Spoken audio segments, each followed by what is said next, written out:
ఇది చెరగని ప్రేమకు శ్రీకారం, ఇది మమతల మేడకు ప్రాకారం,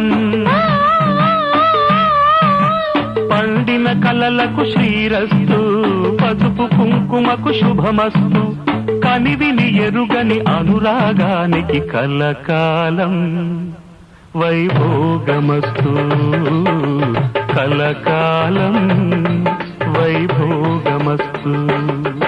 ఇది చెరగని ప్రేమకు శ్రీకారం,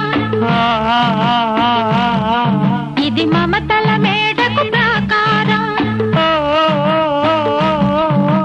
పండిన కలలకు శ్రీరస్తు, పసుపు కుంకుమకు శుభం.